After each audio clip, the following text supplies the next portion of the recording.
Les patients de réanimation peuvent être amenés à être déplacés d'un endroit à un autre.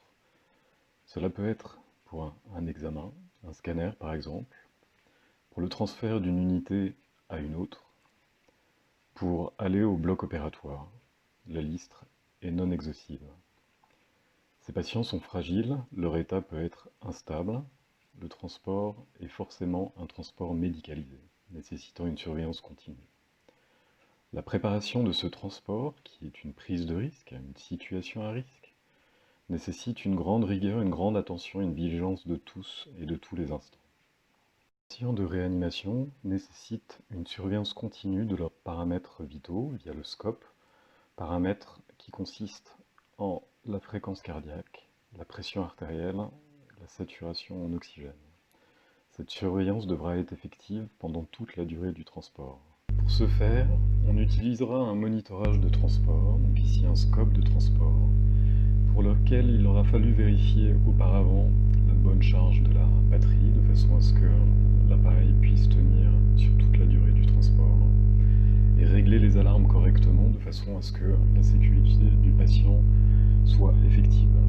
À ce scope de transport devra être ajouté tout le monitorage nécessaire pour la bonne prise en charge du patient en toute sécurité. Sur la photo, un capteur de pression intracrânienne monitoré en continu.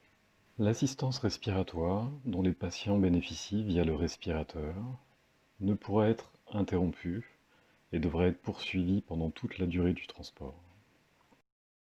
Pour ce faire, on utilise un respirateur de transport dont la batterie doit être suffisamment pleine pour pouvoir couvrir la totalité de la durée du transport. Couplé à ce respirateur de transport, on adjoindra une bouteille à oxygène de transport, dont la quantité doit être suffisante pour pouvoir couvrir la totalité du transport, un tuyau permettant de raccorder les deux, la bouteille au respirateur, et des tuyaux permettant de raccorder le respirateur au patient.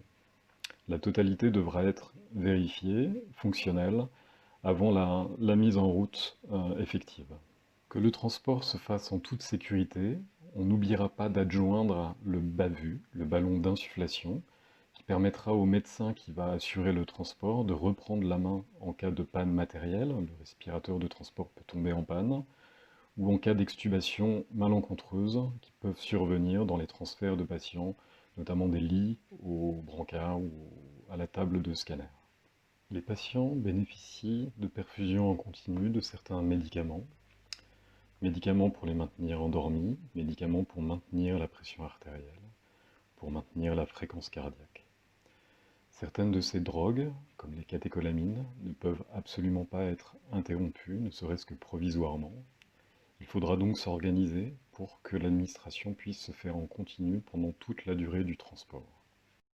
Il convient également d'alléger le dispositif avant le transport et pour le transport, en supprimant tout le matériel qui n'est pas immédiatement indispensable à la prise en charge ou à la surveillance du patient pendant la durée du transport. Je pense notamment à l'alimentation entérale, qu'on peut arrêter provisoirement, bien penser à rincer la sonde gastrique pour éviter qu'elle ne se bouche, et à tout autre dispositif, comme on peut le voir sur la photo, les bas de contention intermittents, le moteur du matelas à air et autres dispositifs, encore une fois, qui ne seraient pas indispensables à la prise en charge immédiate du patient. Le patient est maintenant prêt à être brancardé. Le médecin l'a branché sur le respirateur de transport. Les alarmes ont été réglées correctement. On n'oubliera pas, en fonction de sa destination, d'adjoindre le dossier et éventuellement, et à la demande du médecin, de préparer certains médicaments pour pouvoir couvrir la durée du transport. Des médicaments pour renforcer la sédation éventuellement, des médicaments pour curariser le patient pour éviter qu'il ne bouge pendant l'examen, par exemple, ou des médicaments d'urgence pour parer au plus pressé, au cas où le patient se compliquerait pendant le transport. Pour vous aider, la SFAR, la SFMU et la SRLF ont édité des recommandations d'experts concernant le transport intra-hospitalier des patients à risque vital que vous pourrez trouver sur le site de la SFAR, sfar.org.